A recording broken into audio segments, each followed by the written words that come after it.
Welcome to the Eclipse instructional video series. In this video, we'll walk through the process of submitting a zoning permit application in Eclipse. While all zoning permit applications follow the same general format, the specific details requested may vary depending on the permit type.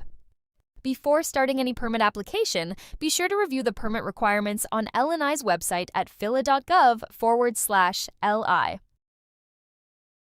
Let's get started. Log into your Eclipse account by visiting the Eclipse website. Enter the email address and password associated with your account. Then select Sign In. If you do not yet have an Eclipse account, you'll need to register an account first. For help creating an account, refer to the Creating an Account in Eclipse video. After signing into your account, you'll be directed to the Getting Started homepage. Scroll down to the Permits and Certificates section and select the Apply for a Permit or Certificate link. The Apply for a Permit page will open showing a list of available permit types. If you need help determining which permit you should choose, please visit the website at phila.gov/li. To apply for a zoning permit, click the arrow to expand this section and view the available permit options. Read the descriptions carefully and select the work scope that matches your project, then click the Apply button to begin your application. For this video, we'll choose the new construction option for this zoning permit. The permit application screen will now appear. For help with your permit, click on the Eclipse Help link for instructional videos and guides. Or click the link to the Get a Zoning Permit page on the website for a list of requirements for this application. Be sure to fill out all fields marked with a red asterisk or star, as these are required. Fields without an asterisk are optional and may not apply to your project. Let's begin completing the application information. The first field is applicable to projects with conditional zoning permit approvals. A conditional zoning permit is a two-step approval process for larger by-right projects. If you received a conditional zoning approval for your project, enter the approval number in the field to search for and select the associated approval. You can skip this field if it is not applicable to your project. To learn more about conditional zoning permit approvals, click the Help icon. Next, identify your relationship to this permit. Most applicants are either property owners or professional tradespersons, such as design professionals, contractors, or expediters. If you select professional tradesperson, an additional field will appear. From there, you can select the appropriate professional or trade license from the pull-down list. This list displays all licenses linked to your account that are eligible to serve as an applicant. If there are no professional or tradesperson options listed in the drop-down, then your account is not associated with a trade license. For this application, we will select Owner. The type of work will default to the specific work scope that you applied for. If you applied for the wrong type of work, you can select the correct work type from the pull-down list. Next, choose the occupancy type from the options provided. Select one family or two family only if the entire building is used for that purpose. Select Other for all remaining building uses, including condominiums, multifamily residential buildings with 3 or more dwelling units, or any mixed-use building. In this example, we are proposing a new 3-family dwelling, so we will select Other. Provide a detailed description of the work to be done under this permit. This description is used by the department to quickly understand the scope of work. A design professional is not required for zoning permits. If you choose to add one to your application, use the search feature to identify the licensed design professional associated with the project. Be sure to search for the name of the design professional and not the name of the design firm. If you can't find the correct design professional in the search field, select No.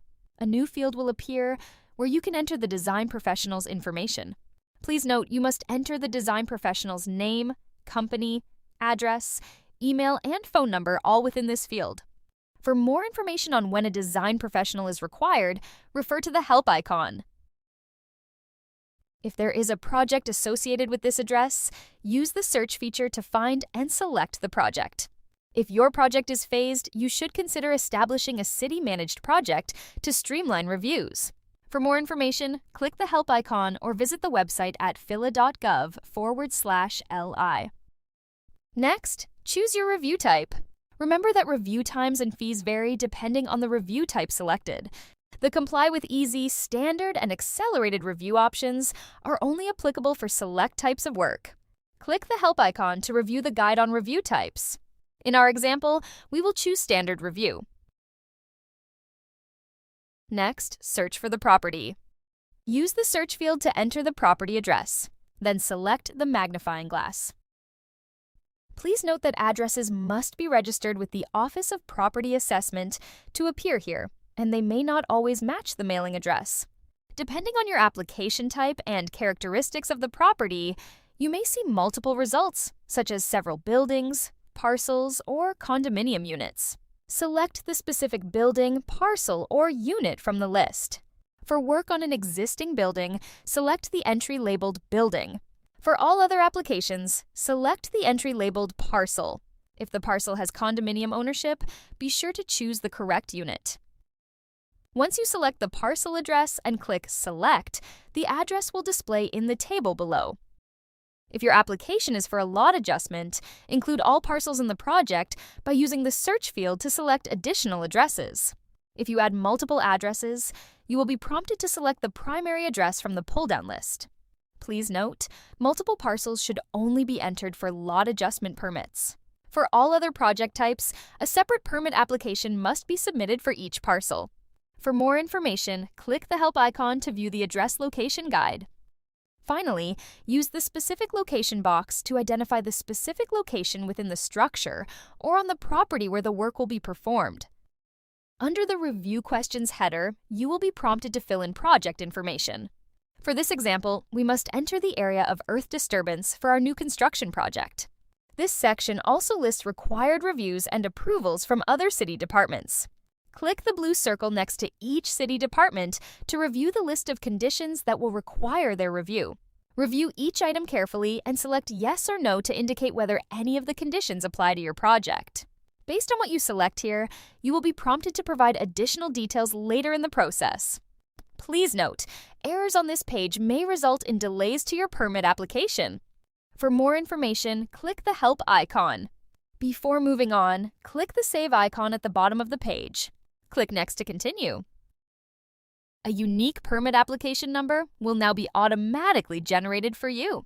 This number, along with the type of application you selected and the current status of your application, will remain visible at the top of the screen throughout the process. You can exit your application at any time, but be sure to click the Save button at the bottom of the screen so your work is stored as a draft. Your draft will remain available on your Permits and Certificates dashboard for up to 60 days. At the top of the page, you will also see a navigation banner that helps guide you through your application. Sections that are completed will appear in green. Your current step is shown in dark gray, and light gray indicates sections that are either not started or still incomplete. You can click any section in the banner at any time to jump directly to that part of the application. On the property information page, you'll see a summary of the details for this address. If the property has an active violation related to unpermitted work or work that exceeded the scope of a previous permit, and it involves the same type of work as this application, a warning message will appear beneath the address. Owner information shown is based on the address selected earlier. If the property owner has changed, simply check the box and enter the updated owner details. You will be prompted to upload proof of sale on a later screen. Please note that this update applies only to the current permit. You may need to provide the corrected owner information again in future permit applications until the city's address database is officially updated. If you need help, click the Help icon to view the owner information guide. In our example, we will not make any changes to the owner information. If the property is not owned by an individual person or a publicly traded company, you must check this box and enter the name and mailing address of the person who has more than 49% ownership interest. If no person has more than 49% ownership of the property, you must provide the contact information for at least 2 individuals who hold the largest percentage of interest. This location information section is read-only and shows the possible impacts of your permit based on the address you entered earlier. These impacts may trigger prerequisite approvals or additional permit documents. For additional information about these potential impacts, click the Help icon. When you are done reviewing, click Next. The Project Details page is where you enter additional information about the project. Select the checkbox to indicate if your project is for affordable housing. If you are not sure, click the Help icon to review the eligibility requirements. Next, identify the bonus or bonuses you are applying for by selecting the checkbox next to each applicable bonus. If a bonus is selected, you will be prompted to upload supporting documentation later in the application. Click the Help icon for more information on bonuses. Select the checkbox if you believe your development requires a civic design review. If you're unsure, click the link to view the Civic Design Review Guide for more information. Click Next to continue. Depending on your project details, an additional related permits section may appear during the application process. Certain projects require other permits or approvals as a prerequisite, and these must be obtained before your permit can be issued. These are referred to as related permits. In some cases, you can submit the application without entering the related permit or approval number. However, this may delay or prevent the issuance of your permit. To reduce delays and avoid confusion, it is strongly recommended that you apply for all prerequisite approvals before submitting this permit application. Please note, if your project involves work that must be approved by the Department of Streets, enter the Streets Review application number in the field. If you do not have a Streets Review application, you can apply for one using the link here and completing the Streets application. When entering a related permit or approval number, use the search function to locate and select the appropriate record. For additional information on related permits, click the Help icon. Click the Next button to continue. Here is where you will upload your documents. Check the left-hand column to see whether a document is required. Required documents are based on the proposed work and structure type selected earlier in your application. Some documents may include a sample form identified by a download icon. Click the icon to view and download these sample forms.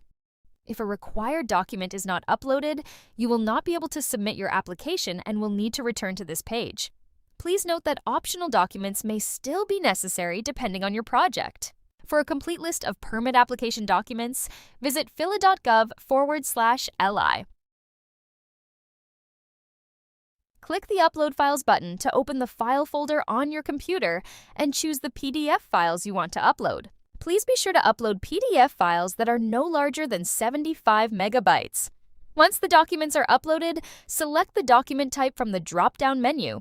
Items marked with a red asterisk or star are mandatory uploads. If you use the standard file naming convention for your electronic plans, also referred to as e-plans, all sheets within the file will automatically sort based on their name. Visit phila.gov/li for more information on the file naming convention.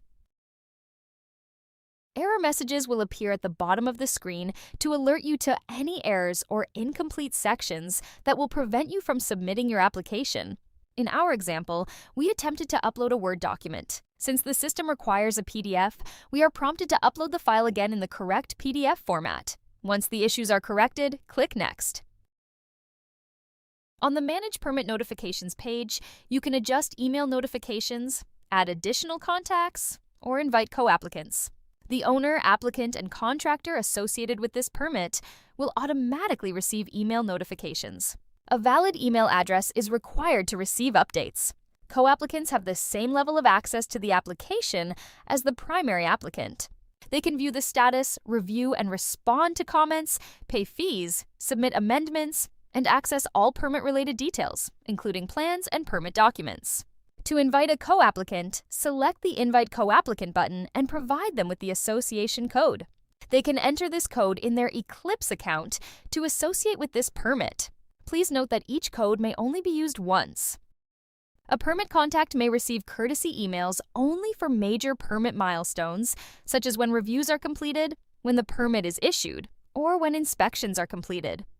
Permit contacts cannot view or edit the permit information, submit responses to comments, or pay fees. To add a permit contact, click the plus sign and complete the information in the pop-up window. To modify an existing contact, select the edit icon and make your changes. If you need to update contacts after the application has been submitted, you can do so from your permit dashboard. For additional information, select the help icons. You must complete all previous steps and correct any error messages before you can proceed to the legal declaration page. Read the text carefully, check the box to confirm, and then select Next. On the Submit Application page, you will see the application fees associated with this application. You will pay the remaining balance when the permit is approved. Select the Pay and Submit button to pay for and submit this application. You will then be transferred to the payment gateway. Follow the on-screen instructions to complete your payment. Electronic check, credit card, and debit card are all accepted forms of payment. Please note that surcharges may apply based on the payment type, and rates are subject to change. Once your payment is complete, click the Continue button to return to Eclipse. If you receive error messages or encounter challenges while paying for your application, review the Submit Application Guide. The permit confirmation screen shows when your application has been successfully submitted. But remember, you don't have your permit yet. Your application will now be reviewed by L&I staff. If any required information is missing or incomplete, you'll be notified in the Actions Required section of your Permits and Certificates dashboard. To view the permit details and status for this application, go to your Permit and Certificates dashboard and click on the applicable application. Your permit application activities will show the details of your application. Review the page and all tabs for information related to the application and available actions such as submitting additional information, withdrawing your application, or paying outstanding fees. Be sure to check back often as information may be updated while your application moves through the city's review process. Thanks for watching! For more information, refer to Eclipse how-to guides, Eclipse FAQs, and other useful Eclipse videos at phila.gov/li. And for any general information, you can contact 311.